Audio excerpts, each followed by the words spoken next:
네, 이제 설 연휴도 얼마 남지 않았죠. 딱 일주일 남았네요. 국민의힘 한동훈 비상대책위원장이 어제는 구리, 오늘은 김포를 찾았습니다. 자, 내일이면 24절기 첫 번째 절기인 입춘이죠. 한동훈 비대위원장, 봄이 오면 이렇게 될 것이다. 오늘 이렇게 얘기했습니다. 들어보시죠. 여기 김포 시민이 원하시는 대로 김포가 서울이 될 수 있습니다. 그리고 서울은 김포가 될 수 있죠. 어제 저는 국민의힘이 국민들께 드리는 연합장의 그림으로 목련 그림을 골랐습니다. 우리가 봄이 오기를 절실하게 기다리고 있기 때문입니다. 목련이 피는 봄이 오면 김포는 서울이 될 수 있을 겁니다. 동료 시민이 원하시면 저는 국민의힘은 합니다. 고맙습니다.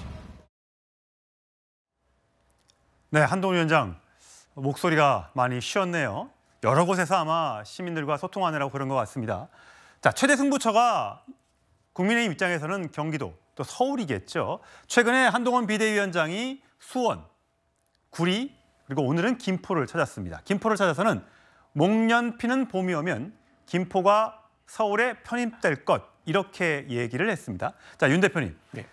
메가시티, 그러니까 김기현 당대표가 있을 때 메가시티를 한번 띄웠다가 잠깐 이제 김기현 대표가 물러나면서 메가시티론이 수면 밑으로 잠잠해진 것 아니냐라는 생각을 했었는데 다시 한동훈 비대위원장이 메가시티를 들고 나왔는데 과거와 좀 달라진 점은 경기도 분도도 함께하고 그다음에 또 이렇게 원하는 지역은 서울로 같이 포함시키겠다. 경기도가 너무 커서 이거 다 커버를 못하겠다라고 얘기를 했어요. 그 이제 메가시티 담론은 사실 김기현 대표 개인의 어떤 구상이라기보다도 제가 알기로는 그 당시에 여의도 연구원을 중심으로 해서 상당히 이제 오랫동안 준비해왔던 치밀하게 대비해왔던 총선 공약으로 알고 있습니다. 김기현 대표의 이 사퇴 여부와 무관하게 이 이슈는 계속해서 국민의힘이 가져가는 경기도를 공략하는 선거 전략이라고 볼 수 있고요.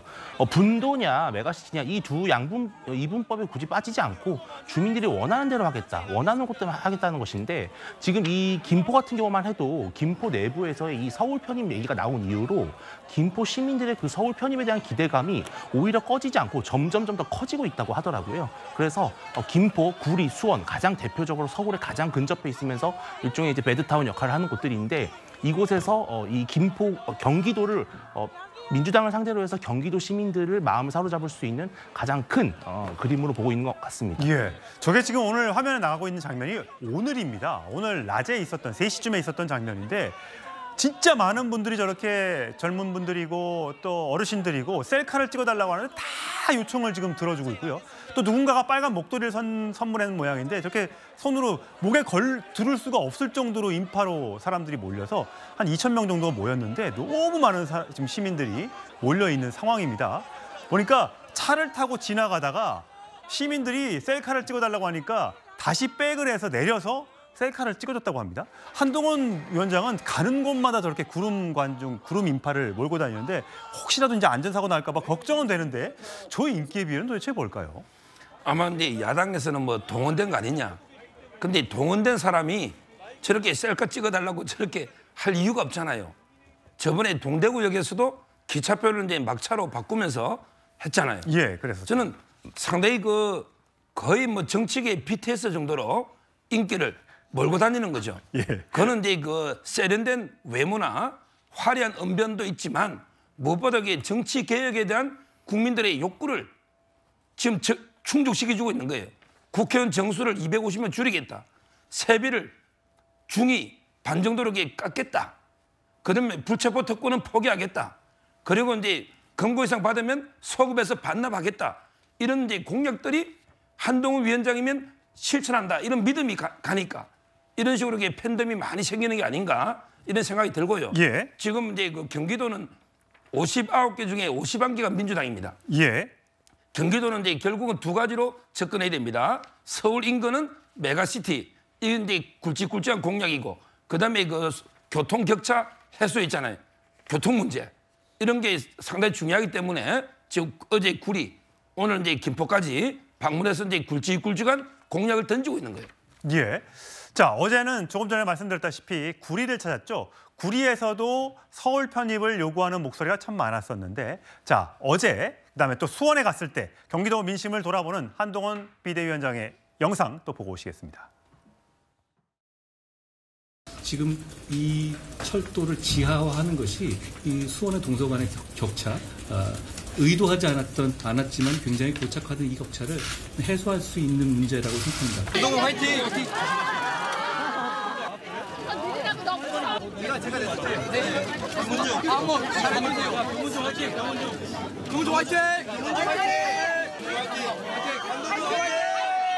구리에서는 서울시 편입을 원하시는 분들도 많이 있죠. 적극적으로 신속하게 진행해 드리겠다. 예, 장 변호사님. 네. 어제 뭐 저 자리 구리에서는 한동훈 대통령을 외치는 목소리도 있었다고 하더라고요. 그만큼 굉장히 가는 곳마다 인파로 북적이는데 메가시티 관련해서 여론조사, 물론 좀 된 여론조사입니다. 작년 12월 달 초에 했던 여론조사인데 김포, 광명, 구리, 하남 이 4개 도시를 상대로 서울시 편입과 관련된 찬반을 물었더니 찬성이 대부분 다 50% 넘었고 구리 같은 경우 어제 갔던 구리는 68%가 우리 서울에 편입시켜달라 이런 여론들이 많았다고 하더라고요. 그런데 굉장히 선심성 공약으로 보여지는 측면이 다분히 있습니다. 김포 같은 경우만 해도 얼마나 고민했는지 좀 되묻지 않을 수가 없는 게요. 북한과의 접견 지역입니다. 접경 지역 특별법에 따라서 여러 지원책을 받고 있어요. 그리고 지금 남북 간의 대치가 얼마나 심각해지고 있습니까? 이런 부분에 대한 어떤 보관, 대안, 모색하면서 서울로 편입하고자 한다는 것인지 그렇다면 북한이랑 서울이 접경이 붙어버리는데요. 거기에 대한 안보 대책 수립하고 있습니까? 구리 마찬가지입니다. 어떻게 구체적이고 대안을 모색할 것인지 얘기 없이 이 부분이 단순히 아마 부동산 미신과도 연결되는 거 아니겠습니까? 내 집값이, 내 아파트가 가격이 상승하지 않겠는가. 그런데 한 칸 더 넘어간다면 서울 시민들이 반기는 이슈는 또 아닐 수도 있는 부분입니다. 그러면 전체적인 어떤 선거에서 수도권 전반적으로 더 나아가서는 전국 단위로 넓혔을 때 이게 완전히 선거 전략으로 또 유효한지도 사실 물음표가 있는 부분도 있는데다 더 큰 문제는 사실 이게 사실상 포퓰리즘으로 보여지는 측면이 있는 굉장히 수기되지 않은 안건을 던진다는 데 있다고 보여집니다. 예. 사실 김포와 구리의 의석 분포도를 보면 김포가 2개 지역구입니다. 김포, 갑과 을이 있는데 둘 다 민주당 현역 의원의 지역구고요. 구리도 마찬가지로 민주당 의원이 가지고 있습니다. 이 구도를 한번 깨보겠다는 게 국민의힘의 생각이고 그걸 위해서 메가시티론을 들고 나온 것인데 자, 민주당 이재명 대표는 좀 할 수 있으면 진작에 하지 왜 지금까지 안 했느냐라고 비판했습니다. 그 목소리 들어보시죠. 지금도 할 수 있는데 하지도 않으면서 또 이거 주면 하겠습니다라고 하는 거 이거 보통 사기꾼이 하는 일 아닙니까? 이재명 대표가 총선용 공약 남발하는 사기 집단이라고 국민의힘 비판했는데 어떻게 생각하세요? 자기 얘기한 것 같아요. 자, 김영주 의원님. 네. 이재명 대표는 이거 표 받으려고 공약 남발하는 거 아니냐. 이거는 사기꾼이나 하는 짓이다. 이게 점점 이제 한동훈 비대위원장과 이재명 대표의 발언 수준이 굉장히 올라가고 있는데 한동훈 위원장은 자기 얘기하는 듯하다. 이거 어떻게 해석을 해야 될까요?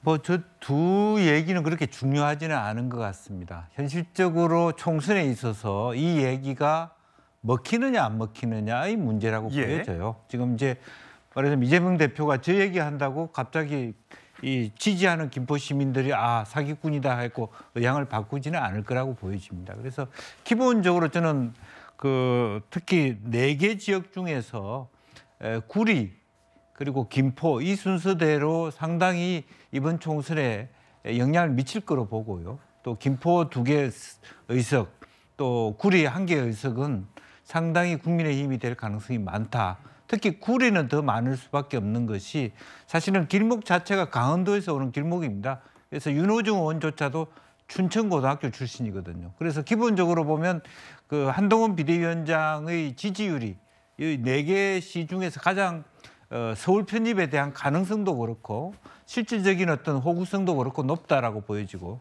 이미 김포는 2석 전체가 아마 거의 국민의힘으로 넘어가 있다고 봐도 될 것 같습니다. 그렇게 보세요? 예. 따라서 이것은 현실적으로 문제는 그 다음인데요. 그렇게 해놓고 당선된 이후에 진짜 편입의 과정은 순조롭지 않습니다. 경기도의회, 김포시의회, 서울시의회가 다 합의해가는 과정. 상당히 시간이 필요하고 고충이 따를 것입니다. 그러나 당장 그 이후의 문제가 아니라 이번 총선에서의 흔들기는 주요하고 있다는데 뭐 사실은 주안점을 두고 민주당도 그에 대한 대책을 세워야 된다 그렇게 봅니다. 예.